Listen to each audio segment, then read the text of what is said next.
एक अंधेरी रात थी जब एक पापी आत्मा ने अपने जीवन की गलतियों का सामना करने का समय पाया।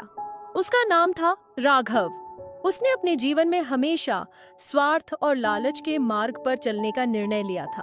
अब जब उसकी मृत्यु हो गई थी, वह अपने अंगूठे के आकार के सूक्ष्म शरीर में फंस गया था, जिसे यातना देह कहा जाता था। यमदूतों ने उसे पकड़ लिया और कठोर बंधनों में बांधकर यमपुरी की ओर ले जाने लगे। राघव ने चिल्लाते हुए कहा, कृपया मुझे मत ले जाओ। पर लेकिन यमदूतों की आंखों में कोई दया नहीं थी। वे उसे खींचते हुए यमलोक की ओर बढ़ने लगे, जहां पापियों का सामना उनके कर्मों से होता है। राघव ने अपनी यात्रा के दौरान एक अन्य आत्मा से मुलाकात की, जिसका नाम था सुमन। सुमन ने कहा, मैंने भी अपने जीवन में गलतियां की है, लेकिन मैंने कुछ अच्छे कर्म भी किए हैं। शायद हमें अपने कर्मों का सामना करने का मौका मिले। बड़ा राघव ने सोचा, क्या मुझे भी अपनी गलती का एहसास हो सकता है? फिर जैसे जैसे वे यमपुरी के पास पहुंचते गए, राघव को अपने पापों का सामना करना पड़ा। उसे याद आया कि उसने अपने पड़ोसी को धोखा दिया था और अपने माता पिता की इच्छाओं की अनदेखी की थी। यमदूतों ने उसे यमराज के सामने पेश किया। यमराज ने उसे घूरते हुए कहा, क्या तुम्हारे कर्म तुम्हारे सामने हैं?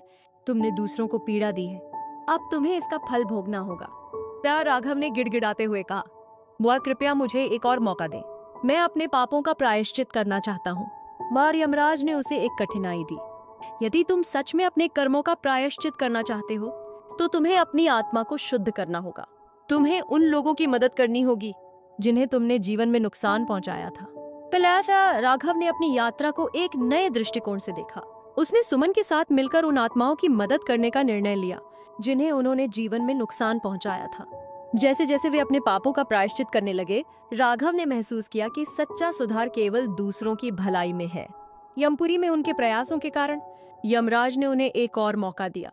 राघव ने अपनी आत्मा को शुद्ध किया और जीवन में सही मार्ग पर चलने का संकल्प लिया। यमदूतों ने उन्हें मुक्त कर दिया और राघव ने नई ऊर्जा के साथ पुनर्जन्म लिया, इस बार एक सच्चे इंसान के रूप में।